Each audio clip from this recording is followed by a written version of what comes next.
প্রিয় যুবক ভাইদেরকে বলি, হাসির জন্য না, আমি এটা ইদানিং বলতেছি বেশ, এটা শুধুমাত্র আপনাদের একটু দুষ্টামির জন্য কিংবা হাসির জন্য না রে বাবা।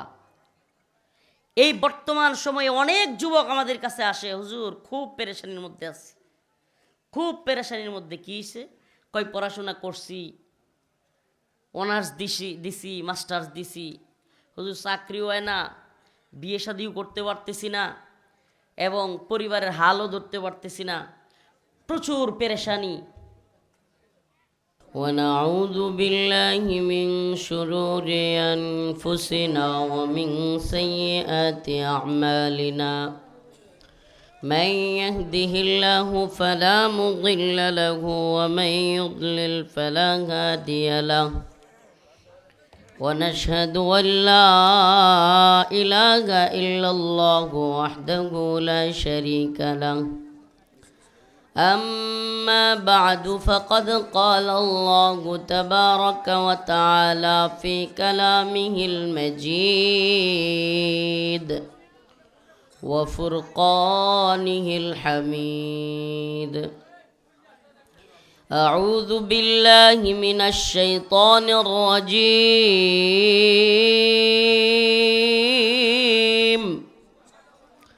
بسم الله الرحمن الرحيم.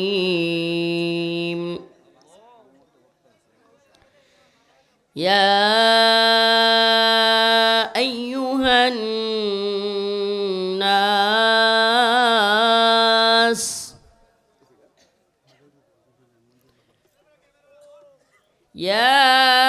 أيها الناس إنا خلقناكم من ذكر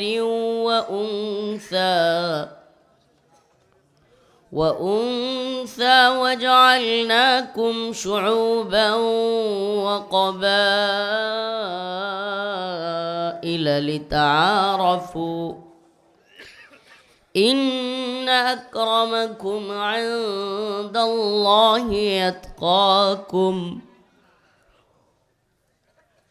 صدق الله مولانا العظيم وصدق رسوله النبي الكريم ونحن على ذلك من الشاهدين والشاكرين والحمد لله رب العالمين.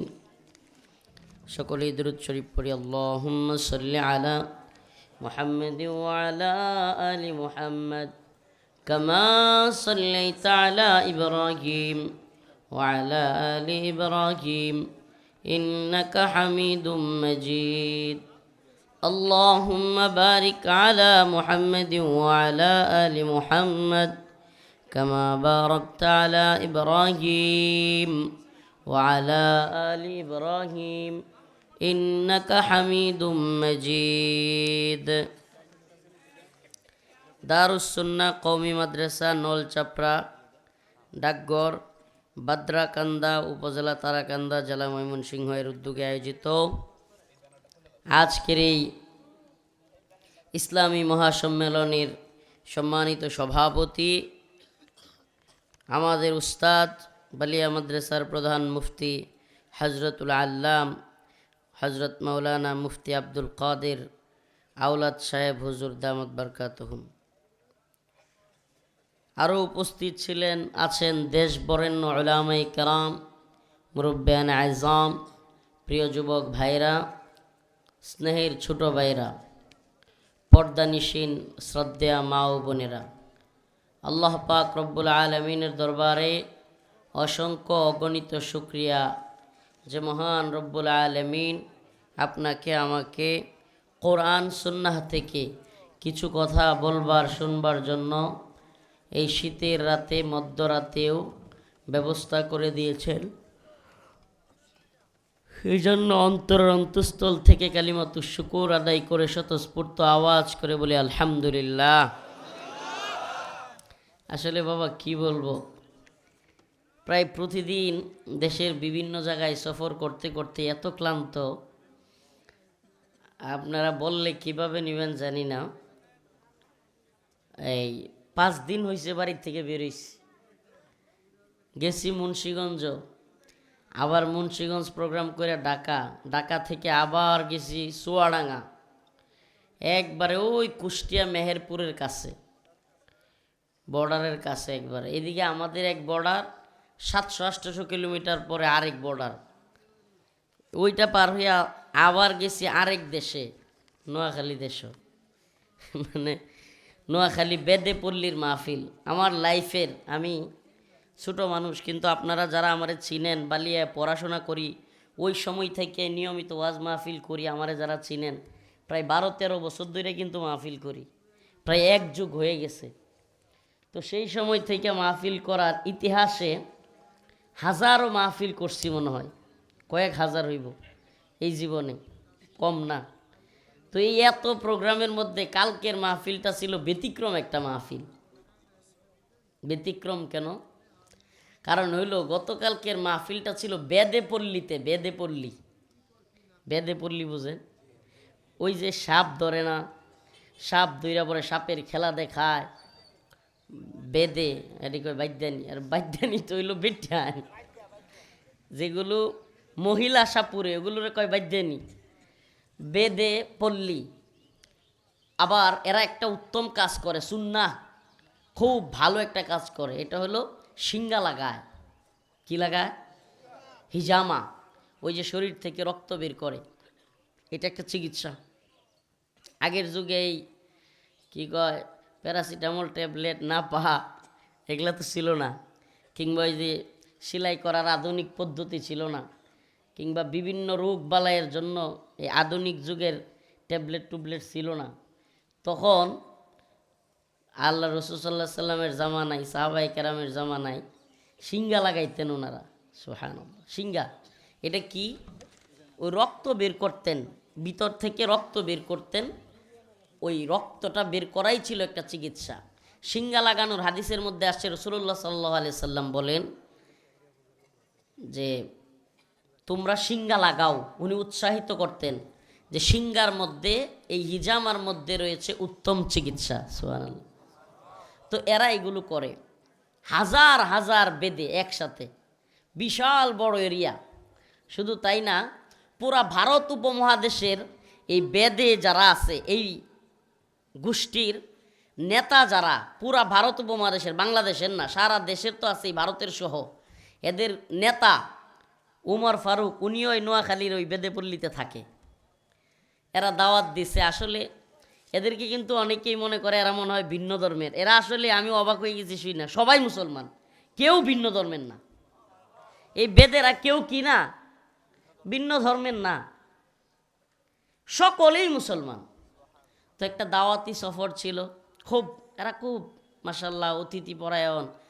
এরা ওই অন্য মানুষেরা এদেরকে একটু নিচু মনে করে, এজন্য এরা খুব কষ্ট পায় যে আমাদেরকে অন্য 10 জন মানুষের মতো মানুষ মনে করে না, একটু ছোট মনে করে, এই জন্য। কিন্তু আমরা যখন গেছি, আলেম ওলামারা গেছে, মাশাআল্লাহ এত রেসপন্স করছে, এত আপনার আপ্যায়ন করছে, খুব চমৎকার আয়োজন ছিল। তো এই যে দীর্ঘ সফর, এই কথাগুলো কেন বললাম, যে এই যে দীর্ঘ একটা সফর, সফরের এমন ক্লান্ত, আমি এখনও বাড়িতে যেতে পারিনি। নেত্রকোনায় ছিলাম, পূর্বদলা হয়ে আপনাদের এখানে চলে আসছি, এখন আজকে রাত্রে বাড়িতে যাওয়ার সুযোগ। তো এই জন্য আমি প্রচুর ক্লান্ত। থাক থাক থাক,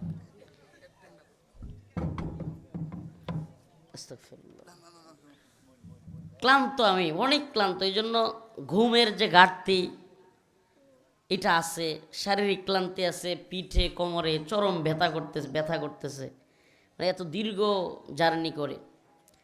তো আমি আপনাদের সামনে কালকে বেদেপল্লীর আলোচনাটাই আজকে করব একটু আপনাদের সামনেও, এটা আমার খুব ইচ্ছা। গতকালকে বেদেপল্লীতে এই আলোচনাটা করছি। ইয়া আইয়ুহান নাস ইন্না খলাকনাকুম মিন যাকারিন ওয়া উনসা وجعلناكم شعوبا وقبائل لتعارفوا ইন্না আকরামাকুম ইনদাল্লাহি আতকাকুম। প্রিয় ভাইরা আমার, বন্ধুগণ আমার, আমরা আমাদের মধ্যে অনেক মানুষ কালো, চেহারা এত ভালো না, কেউ আছে খাটো, কেউ আছে চিকন, বিভিন্ন রং বেরঙের মানুষ আমাদের সমাজে আছে, আছে না নাই? আচ্ছা, এটা উঠতে থাক, আপনি আপনার কথা শুনেন। আহারে বাঙালি পাবলিক, হেলিকপ্টারে মাহফিলে গেলে মাহফিল থুইয়া সব হেলিকপ্টারের কাছে। তো এখন এই ড্রোন ক্যামেরা এটা চালু করছেন, সব ওই দিকে তাকায় থাকে। তো এইদিকে তাকান, এই ড্রোনওয়ালা ভাই, ভিডিও করা শেষ হইলে একটু নামায়া দেন। কার এটা গো?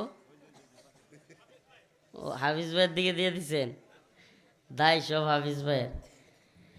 প্রিয় ভাইয়েরা আমার, বন্ধুগণ আমার, আপনারা ড্রোনের দিকে খেয়াল কম করেন, এদিকে খেয়াল করেন। তো বলতেছিলাম, হরেক রকমের মানুষ আমাদের মধ্যে আছে, আছে না নাই? আচ্ছা আমারে বলেন, কালো মানুষের চাইতে কি সুন্দর মানুষের মর্যাদা আল্লাহর কাছে বেশি? খাটো মানুষের চাইতে কি লম্বা মানুষের মর্যাদা আল্লাহর কাছে বেশি?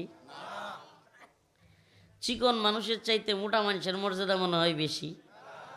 হ্যাঁ, আমাদের কিছু মানুষ আছে অনেক কালো, যাদেরকে আফ্রিকান বলা হয়, নিগ্রো, নাইজেরিয়ান কিং বিভিন্ন দেশের, একেবারে কালো। আচ্ছা, ওই আফ্রিকান মানুষের চাইতে কি পশ্চিমা ওই আমেরিকান মানুষের মর্যাদা আল্লাহর কাছে বেশি? সুবহান।